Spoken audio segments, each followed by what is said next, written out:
But specifically, one person is not working, and I want to talk to you about this because Speaker Mike Johnson continues to defend his decision not to swear in Democratic Congresswoman-elect Adelita Grijalva of Arizona following her special election victory nearly a month ago. The Republican speaker was pressed about it once again over the weekend. When are you going to swear in Representative-elect Adelita Grijalva? As soon as we get back to legislative session, when Chuck Schumer allows us to turn the lights back on. Why haven't you done it already? Because this is the way the institution works. I'm following the Pelosi precedent, by the way, when my dear friend from Louisiana, Julia Letlow, was elected to fill the seat of her deceased husband because of COVID. Nancy Pelosi took 25 days to swear her in. By the way, are you saying? Let me stop you. Are you saying that Nancy Pelosi refused to swear her in earlier? No, I'm saying that's my very point. Is this is the normal my understanding is that was the date that actually the representative-elect Letlow at the time requested. She had obviously her. Okay, here's some more examples. Okay. No, but wait a minute. You mentioned the Pelosi precedent, but Pelosi didn't delay that. Let me give you more of the Pelosi precedent. Okay. And what about the Johnson precedent? Because you swore in two Republicans the day after their election. I'm happy to answer. Pelosi precedent. Pat Ryan, Joe Simpolinski.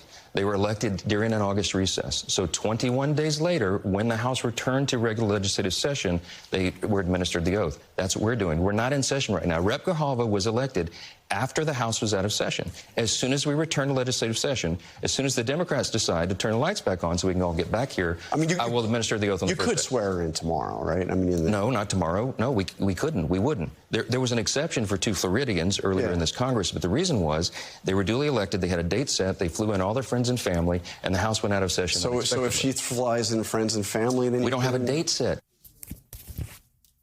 We could set a date.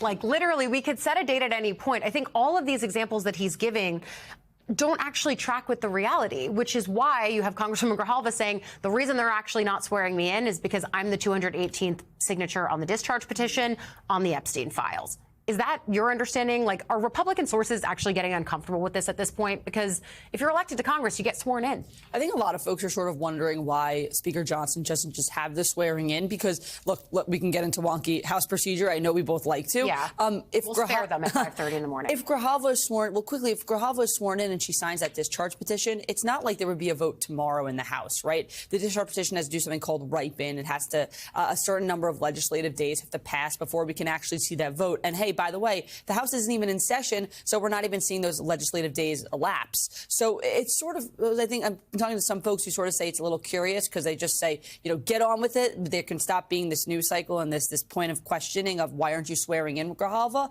And also it wouldn't impact the Epstein files immediately. But Speaker, we've asked him, he's been very clear on that, and he's been holding his ground that she will not be sworn in until the House reopens. And I think the difference when he brings up Pat Ryan getting elected before an August recess, okay, no one's trying to do business during the August recess, but there are a lot of lawmakers, including Republicans, who want to try to do business right now, and especially Congresswoman-elect Grijalva, who has been on Morning Joe, on other shows, pressing the idea that she's sitting in her office with a printer that her staffer brought so that they can try to do the business of representing their constituents.